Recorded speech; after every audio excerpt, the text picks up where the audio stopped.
Il y a très longtemps, dans le royaume de Kodo, chaque lever du soleil était accompagné du son profond du grand tambour sacré.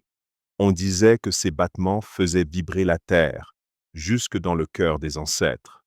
C'était le tambour de l'unité, symbole de paix et de prospérité. Le tambour était gardé par un vieil homme nommé Bani, le gardien du son. Seul, lui avait le droit de le toucher, car on disait que si quelqu'un frappait le tambour sans l'autorisation des ancêtres, le malheur s'abattrait sur tout le village.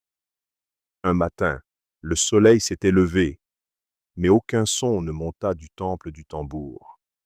Les villageois se rassemblèrent, inquiets.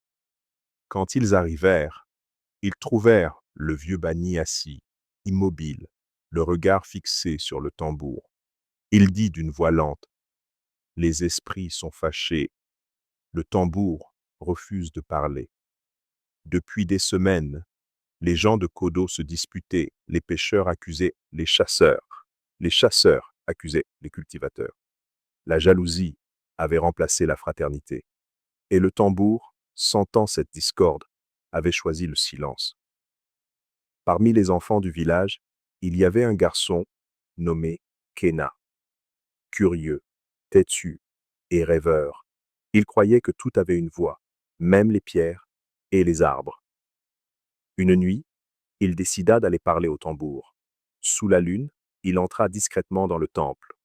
Le tambour brillait faiblement, comme s'il respirait encore. Kena posa la main dessus et murmura: dis-moi, grand tambour, pourquoi ne chantes-tu plus?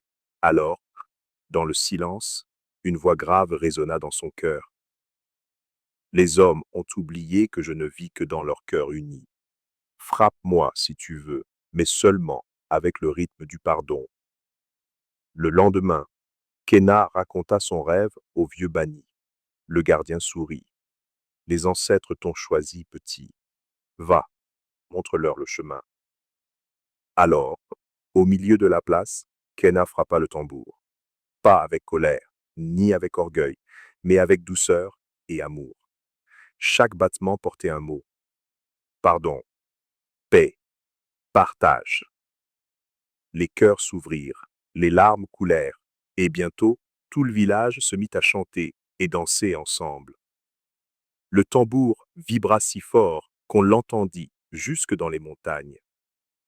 Depuis ce jour, on dit à Kodo: un tambour ne parle que si les cœurs qui l'écoutent battent au même rythme et, chaque année, lors de la fête du pardon, un enfant est choisi pour frapper le tambour de l'unité, afin de rappeler que la vraie force du village, c'est l'harmonie entre ses enfants. Merci à tous ceux qui ont regardé cette vidéo. N'oubliez pas de vous abonner à ma chaîne, activer la cloche de notification et de liker. Merci.